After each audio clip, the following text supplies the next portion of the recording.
जर शिवाजी महाराजांनी धर्म पंथ जात हे पाहिलं असतं तर शिवाजी महाराजांच्या मागे एवढे मावळे उभेच राहिले नसते आणि स्वराज्याचं स्वप्न हे फक्त स्वप्नच राहिलं असतं.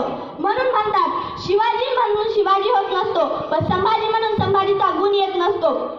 शिवाजी कोणाला म्हणायचं हे एका वाक्यात सांगते. 65 किलोची तलवार वागवतो त्याचं नाव यसाजी. 2000 जणांबरोबर एकटा खिंड लढवतो त्याचं नाव बाजी. हात तुटला तरी लढत राहतो त्याचं नाव तानाजी.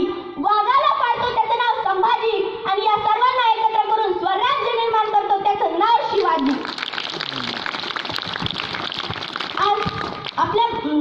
आज टिळक, गांधीजी, लोकमान्य हे आज आपल्या भाषेत होऊन गेलेले हिरो, पण आज जे आपल्यासाठी सरहद्दीवर लढत आहेत ते सैनिक आजचे खरे हिरो.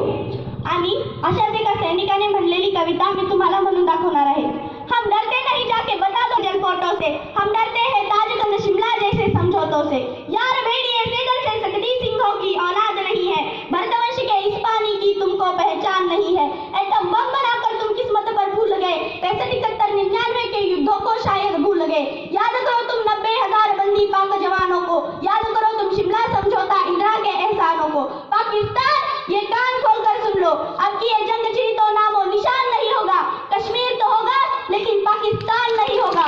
लाल कर दिया लहू से तुमने श्रीनगर की घाटी को, किसी गफलत में खेल रहे तुम सोई हल्दी घाटी को. भय और लालच दिखलाकर भेज रहे तुम नादानों को, समझा दो उनको वरना भड़क उठेगा पूरा देश. देश अगर उठा भड़क तो त्राही त्राही मच जाएगी, पाकिस्तान के हर कोने में महाप्रलय आ जाएगी.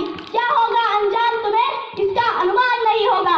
कश्मीर तो होगा लेकिन पाकिस्तान नहीं होगा. एवढे बोलून मी माझे 2 शब्द संपवते. जय हिंद.